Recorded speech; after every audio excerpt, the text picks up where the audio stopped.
1000 நாட்கள் திரையில ஓடுன கமலஹாசன் அவர்களுடைய திரைப்படம் எது? அததான் இந்த வீடியோல நீங்க பார்க்க போறீங்க. பான் இண்டியன் சூப்பர் ஸ்டார் அப்படின்ற ஒரு பெயரை கமலஹாசன் அவர்களுக்கு கொடுத்துடலாமே அப்படின்ற மாதிரி தான் பேசப்பட்டுட்டு இருக்கு. ஆக்சுவலி கமலஹாசன் அவர்களுடைய நடிப்பு திறமை நம்ம எல்லாருக்குமே தெரிஞ்ச ஒரு விஷயம். இனிஷியலா அவருடைய கரியரை ஸ்டார்ட் பண்ணும்பொழுது அவருடைய சொந்த வாய்ஸ்லயே டப் பண்ணி எல்லாருடைய கவனத்தையுமேவும் ஈர்த்தவர் கமலஹாசன் அவர்கள். அதை தாண்டி அவருடைய எஃபர்ட் அப்படின்றது சினிமாக்குள்ள அவர் போட்டது வந்துட்டு ஏராளம். ஒரு சில படங்கள்லயே அவருக்கு உலகநாயகன் அப்படின்ற ஒரு பட்டமும் கிடைச்சிச்சு. அவருடைய திரைப்படங்கள் வரிசையில எடுத்துக்கிட்டா நாயகன், மூன்றாம் பிறை, இந்தியன், தசாவதாரம், இன்னும் பல படங்கள் நம்ம மனசுல நீங்கா இடம் பிடித்த படங்களா இருக்கு. தமிழ்ல மட்டுமா அவர் பண்ணிருக்கிறாரு இல்ல, பல லாங்குவேஜஸ்ல அவர் முத்திரை பதிச்சிருக்கிறாரு. அதுல முக்கியமா நம்பர் 1 மரோ சரித்ரா அப்படின்ற ஒரு தெலுங்கு படம் 693 நாட்கள் ஓடுனதாக சொல்லப்படுது. நம்பர் 2 குரு நம்ம படம். இது 1000 நாட்கள் திரையில ஓடி இருக்குது. மூன்றாவது மூன்றாம் பிறை 329 நாட்கள் திரையில ஓடி இருக்கு. நான்காவதா சாகர சங்கமம் 511 நாள் ஓடி இருக்கு. ஐந்தாவதா இந்திருடு சந்திருடு அப்படின்ற ஒரு தெலுங்கு திரைப்படம் 365 நாட்கள் ஓடி இருக்கு. இத்தனை படங்கள், இவ்வளவு நாட்கள் அவருடைய கரியர்ல. சோ இத வச்சு பார்க்கும் பொழுது இவர்தான் பான் இண்டியன் சூப்பர் ஸ்டார். இது இந்தியால மட்டும் ஓடின திரைப்படங்கள் கிடையாது. ஒரு சிலதெல்லாம் ஸ்ரீலங்கால கூட பல நாட்கள் ஓடி இருக்கு அப்படின்னு சொல்லியிருக்கிறாங்க. சோ இந்த மாதிரி கமலஹாசன் அவர்களுடைய கரியர்ல எக்கச்சக்கமான ஸ்டார்ஸ்லாம் இருக்கிற பட்சத்துல இவர் தானே இந்த ரியல் பான் இண்டியன் சூப்பர் ஸ்டார் அப்படின்ற மாதிரி பேசிட்டு இருக்காங்க. இதை பத்தின உங்களுடைய கருத்துக்கள் அண்ட் இந்த படங்கள்ல உங்களுடைய ஃபேவரட், கமலஹாசன் அவர்களுடைய படங்கள்ல உங்களுடைய ஃபேவரட், இது எல்லாத்தையுமே கீழே கமெண்ட் பாக்ஸ்ல ரியா என் கூட ஷேர் பண்ணலாம். ஆண் குழந்தையை வளர்ப்பது எப்படி அப்படின்ற ஒரு பதிவா தான் இந்த வீடியோ இருக்க போகுது. அதுக்கு ரிலேட்டடா இருக்கக்கூடிய 5 பாயிண்ட்ஸ் தான் இந்த வீடியோல நீங்க பார்க்க போறீங்க. முக்கியமா நார்மலா வளர்க்கறது அப்படின்ற கேட்டகரியில இது கிடையாது. ஒரு பெண்ணை எப்படி மதிக்கணும், ஒரு பெண்ணு கூட பழக போகும் பொழுதோ இல்ல அவங்களுடைய அடல்ட்ஹுட்ல ஒரு காதல், ஒரு திருமணம், அந்த மாதிரியான ஆஸ்பெக்ட் குள்ள அவங்க நுழையும் பொழுது என்ன மாதிரி எல்லாம் அவங்க இருக்கணும், இந்த மாதிரியான ஒரு விஷயம் வர்றதுக்கு முன்னாடி அந்த குழந்தைக்கு என்னென்ன சொல்லிக் கொடுக்கணும் அப்படின்ற மாதிரியான ஒரு வீடியோ தான் இது. சோ நம்பர் 1, நிறைய விஷயங்கள் ஒரு குழந்தைய வளர்க்கும் போது ஒரு பேரண்டா நீங்க சொல்லிக் கொடுக்கிற கேட்டகரிஸ் எல்லாம் இருக்கும் தான். ஆனா ஒரு பெண் அப்படின்னு வரும் பொழுது அந்த பெண்ணை மதிக்கிறதுக்கு குழந்தையில இருந்தே ஒரு பையனுக்கு சொல்லிக் கொடுக்கணும் அப்படின்றதுதான் முக்கியமாக பார்க்கப்படுது. நீங்க வயசு எந்த வயசுல அப்படின்றத நீங்க டிசைட் பண்ணிக்கலாம். ஆர்எல்ஸ் நீங்க ஒரு டாக்டர் கிட்ட கன்சல்ட் பண்ணிக்கலாம் எந்த வயசுல இருந்து எதை சொல்லிக் கொடுக்கலாம் அப்படின்றது. ஆனா ஒரு சமுதாயத்துல பழக போகக்கூடிய ஒரு குழந்தை அப்படின்றது ஒரு ஸ்கூல்ல இருந்தே ஆரம்பிக்கிறாங்க இல்லையா? அப்போ ஒரு அட்லீஸ்ட் நான் சொல்ற கணிப்புப்படி ஒரு 8 வயசுல அப்படின்ற மாதிரில இருந்து கூட ஆரம்பிக்கலாம். இல்ல நீங்க சரியா ஒரு டாக்டர் கிட்ட கன்சல்ட் பண்ணிட்டு எந்த வயசுல எதை சொல்லி கொடுக்கணும் அப்படின்றத நான் சொல்ற கேட்டகரியில நீங்க முடிவு பண்ணிக்கலாம். சோ நம்பர் 1 அந்த குழந்தைய எல்லாரையுமே மதிக்க நீங்க கத்துக் கொடுக்கணும். அந்த எல்லாரும் அப்படின்ற கேட்டகரிக்குள்ள பெண்களும் வராங்க. இத நீங்க சொல்லி கொடுக்கறத விட அந்த வீட்டுல இருக்கக்கூடிய அந்த அப்பா அந்த அம்மாவை எப்படி ட்ரீட் பண்றாங்க அப்படின்றத அந்த பையன் பார்த்து வளருவான் இல்லையா? அப்படி பார்த்து வளர்றதுக்கு நீங்க ஒரு சரியான ஒரு முன்மாதிரியாக இருக்கணும். அம்மாவை அப்பா மதிக்கிறாரு, இந்த இடத்துல இந்த மரியாதையோட பேசுறாரு, இந்த இடத்துல அம்மாக்கு ரெஸ்ட் கொடுக்குறாரு, இந்த இடத்துல இதை பண்றாரு அப்படின்ற மாதிரியான சில விஷயங்களை அந்த பையன் பார்த்து வளரும் பொழுது கண்டிப்பாக அவன் ஒரு ஸ்கூலுக்கு போகும்போதோ காலேஜுக்கு போகும்போதோ ஒரு பெண்ணை பார்க்கும் பொழுதோ பேசும்போதோ பழகும் பொழுதோ மரியாதையாக அந்த பையன் நடத்துவான். அப்கோர்ஸ் பெண்ணுன்னு இல்ல, எல்லா ஹியூமன்ஸையும் மரியாதையாக தான் நடத்தணும். அதுல முக்கியமாக பெண்களையும் இந்த மாதிரியாக மரியாதையாக நடத்தணும் அப்படின்றத ஒரு பேரண்டா சொல்லி கொடுக்க வேண்டியது பேரண்டுடைய கடமை. நம்பர் 2 என்ன அப்படின்னு பாத்தீங்கன்னா, குட் டச் பேட் டச் சொல்லி கொடுக்கணும்.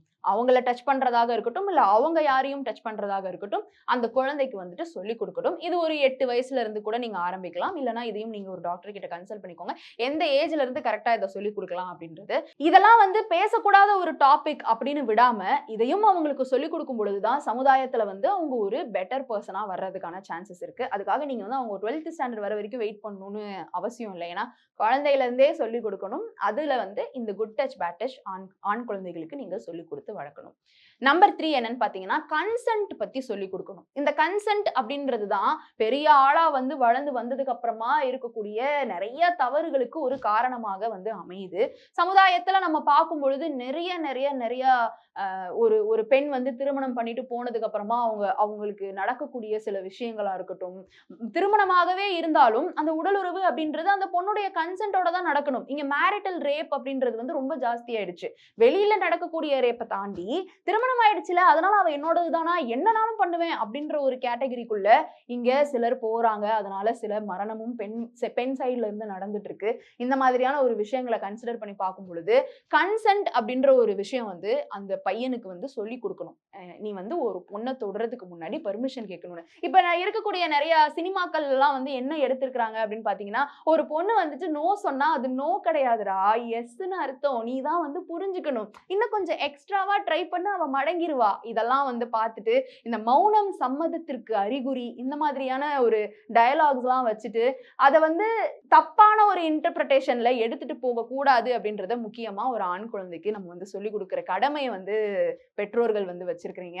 ஏன்னா சோசியல் மீடியாவா இருக்கட்டும், இல்ல ஏதாவது ஒரு மூவியா இருக்கட்டும், இல்ல வெளியில இருக்கக்கூடிய மக்களா இருக்கட்டும், சொசைட்டியா இருக்கட்டும், எல்லாருமே ஒரு விதத்துல வந்து ஒரு சில விஷயங்களை வந்து சொல்லும் பொழுது அந்த குழந்தைக்கு என்ன தெரியும்? அந்த குழந்தை அதை பார்த்து வளர்ந்து வந்து நாளை பின்ன அவ நோ சொன்னா அது எஸ்ன்னு தானே அர்த்தம் அப்படின்ற மாதிரியான ஒரு நிலைக்கு வந்துடக்கூடாது. அமைதியா இருந்தாலுமேவும் அது வந்து சம்மதத்துக்கு அர்த்தம் அப்படின்னு வந்து எல்லா நேரங்கள்லயும் நம்மளால எடுத்துக்க முடியாது. இப்போ ஒரு பொண்ணு அமைதியா இருக்கிறா அப்படின்னா அவ வெக்கப்படுறா, அவ சிரிக்கிறா, இல்ல தலையாட்டுறா, இந்த மாதிரியான அட்லீஸ்ட் ஏதாவது ஒரு இண்டிகேஷன் இருக்கும். அதுதான் வந்து சம்மதத்திற்கு அறிகுறி. ஆனா அமைதியாக ஒருத்தவங்க இருக்கிறாங்க, அது பொண்ணு இல்ல ஆணாவே இருக்கட்டும் அப்படின்னா அந்த சிச்சுவேஷன் நீங்க கேட்ட ஒரு விஷயத்தை பத்தி அவங்க யோசிக்கிறாங்கன்னு அர்த்தம். அவங்க யோசிக்கிறதுக்கு அவங்களுக்கு அட்லீஸ்ட் நீங்க ஒரு டைம் கொடுத்துட்டு, சரி நீங்க டைம் எடுத்துக்கோங்க, யோசிச்சுக்கோங்க, எனக்கு அப்புறமா சொல்லுங்க அப்படின்னு சொல்ல வேண்டியதுதான் ஒரு கடமையாக யாருக்கேனும் இருக்கு. முக்கியமா ஒரு ஆண் ஒரு பெண்ணை அணுகும் பொழுது இருக்கு. ஆக்ட்ரஸ் ஜெனிலியா ஒரு மேடையில ஒரு விஷயம் சொல்லியிருப்பாங்க, நோ மீன்ஸ் நோ. இது வந்து நீங்க நிறைய படங்கள்லயோ வெளியே எல்லா இடங்களையுமே கேள்விப்பட்டிருப்பீங்க. ஆனா அதை தாண்டி maybe is also means no அப்படின்னு சொல்லியிருப்பாங்க. அதாவது ஏதாவது ஒரு விஷயம் நம்ம கேட்கும் பொழுது மேபி அப்படின்னாலே அதை நோனே நீங்க கன்சிடர் பண்ணிக்கலாம். அது எஸ்ஸான்றதை அவங்க அடுத்து வந்து எஸ்ன்னு சொன்னாலோ இல்ல அதை செஞ்சாலோ நீங்க வந்து டிசைட் பண்ணிக்கோங்க, ஓகே நீங்க கேட்டது வந்து நடந்துருச்சுன்னு. இல்ல மேபிலே வச்சிருக்காங்கன்னா அதை நீங்க நோனே வந்து கன்சிடர் பண்ணிக்கலாம். இன்னொன்னு, மௌனம், அதாவது அமைதியா இருக்கிறதுமே நோனே கன்சிடர் பண்ணிக்கோங்க. ஏன்னா எஸ்னா ஒண்ணு அவங்க வாயிலிருந்து எஸ்ன்னு வரணும். முக்கியமா ஒரு பெண்ணா இருக்கிற பட்சத்துல, முக்கியமா ஒரு காதல் திருமணம் போகும்பொழுது, அதுதான் மெயின் டாபிக்கா இங்க நம்ம பேசிட்டு இருக்கோம். அந்த இடத்துல வந்து ஒரு உறவு அப்படின்னு போகும்பொழுது, முக்கியமா உடல் உறவுன்னு போகும்பொழுது எஸ்ன்னு சொன்னா மட்டும்தான் எஸ். ஒரு பெண்ணாக இருக்கிற பட்சத்துல அவங்க வந்துட்டு யோசிக்கிறாங்க, இல்ல நோ சொல்றாங்க, நம்ம இன்னும் கொஞ்சம் லைட்டா கேட்கணும், அதுதான் இதுக்கு அர்த்தம், அவங்க வெட்கப்படுறாங்க, அதெல்லாம் எதுவுமே கிடையாது. ஒரு பெண் எஸ் சொல்லணும் அப்படின்னா கண்டிப்பாக எஸ் சொல்லுவாங்க அப்படின்றதையும் வந்து சொல்லி கொடுத்து பழக்க வேண்டும். 4வது, பசங்களுக்கும் வீட்டு வேலைகள் சொல்லி கொடுக்கணும், பொண்ணுங்களுக்கும் வெளி வேலைகள் சொல்லி கொடுக்கணும். சோ இப்ப வீட்ல வந்து தட்டெல்லாம் நீ எடுத்து வச்சிரு, பாத்திரத்தெல்லாம் நீ கழுவி வச்சிரு அப்படின்னு சொல்லிட்டு பொண்ணுங்கள மட்டுமே ஃபோக்கஸ் பண்ணி ஒரு அண்ணனா இருக்கிற பட்சத்துல அவன் சாப்பிட்ட தட்டையுமேவும் அந்த பொண்ணு கிட்ட கொடுத்து அந்த பொண்ணு போய் கழுவும். இது வந்து குழந்தையா இருக்கும் பொழுது தட்டு கழுவுறதுல ஆரம்பிக்கிறது, வளர்ந்து வரும் பொழுது நம்மளுக்கு மனைவியா வரப்போறவ வீட்டு வேலை பார்க்கறதுக்கு தான் அப்படின்ற ஒரு மனநிலைய அவங்கள அறியாமலே வந்து அது திணிக்குது அப்படின்னே சொல்லலாம். அதனால எல்லா வேலைகளும் எல்லாருமே சமமாக பார்க்கலாம் அப்படின்ற ஒரு விஷயத்த வந்து சின்ன வயசுல இருந்தே ஆண் குழந்தைகளுக்கு சொல்லிக் கொடுக்கணும். அது அது தட் ஸ்டார்ட்ஸ் வித் இந்த தட்டு கழுவுற விஷயம் தான். நிறைய வீடுகள்ல அது வந்து ரிலேட் ஆகும். ஏன்னா எல்லார் வீடுகள்லயுமே இந்த தட்டு கழுவுற விஷயத்துல இருந்து தான் ஆரம்பிக்கும். இல்ல சாப்பாடு பரிமாறுற விஷயத்துல இருந்து ஆரம்பிக்கும். அந்த மாதிரி இந்த வேலை ஆண்களுக்கு, இந்த வேலை பெண்களுக்கு அப்படின்னு பிரிச்சு வைக்காம எல்லாமே எல்லாருமே பார்க்கலாம் அப்படின்ற ஒரு நிலையை வந்து வீடுகள்ல இருந்து ஸ்டார்ட் பண்ணணும் அப்படின்றதும் ஒரு முக்கியமான பாயிண்ட். நம்பர் 5 என்னன்னு பாத்தீங்கன்னா, இது ஆண் குழந்தைகளுக்கே இருக்கக்கூடிய ஒரு பிரச்சனை. ஆண் குழந்தைய வந்துட்டு நீ ஒரு தைரியமான ஒரு ஆண், நீ வந்து நீ வந்து அழலாம் கூடாது, என்ன பொம்பளை மாதிரி அழுகுற, நீ வந்து இந்த விஷயத்தெல்லாம் வெளியில சொல்லக்கூடாது, நீ ஏன் வந்து ஹேண்டில் பண்ணிக்கணும், சொன்னா அதெல்லாம் தப்புப்பா, அந்த மாதிரிலாம் நீங்க உங்களை வந்து நீ ஒரு தைரியசாலி, நீ ஒரு போல்டு, நீ வந்து இப்படிதான் இருக்கணும், நீ ஒரு ஆண் அப்படின்லாம் நீங்க வளர்க்கணும்னு அவசியம் இல்லை. ஏன்னா அவங்களுக்கும் ஒரு மனசு இருக்கு. அவங்க ஃபர்ஸ்ட் மனுஷங்க, அதுக்கப்புறமா தான் ஒரு ஆண் அப்படின்றதுக்குள்ளேயே போகலாம். சோ அவங்களுக்கும் பிரச்சனை வந்துச்சுன்னா, அம்மா நான் இருக்கேன், என்கிட்ட வந்து சொல்லு, அப்பா கிட்ட சொல்லு, பிரச்சனைகளை வெளியில சொல்லலாம், அழ வந்தா அழலாம் அப்படின்னு சொல்லி ஒரு ஆணை நீ எப்பவுமே தைரியமா தான் வாழ்க்கையை எடுத்துட்டு போகணும் அப்படின்ற ஒரு ப்ரெஷர் அவங்களுக்கு கொடுக்காம வளர்க்கலாம். இது ரொம்ப ரொம்ப முக்கியமாக கருதப்படுது. அண்ட் இந்த வீடியோ பத்தின உங்களுடைய கருத்து இருந்தா கீழே வந்து கமெண்ட் பாக்ஸ்ல ரியா என் கூட ஷேர் பண்ணலாம்.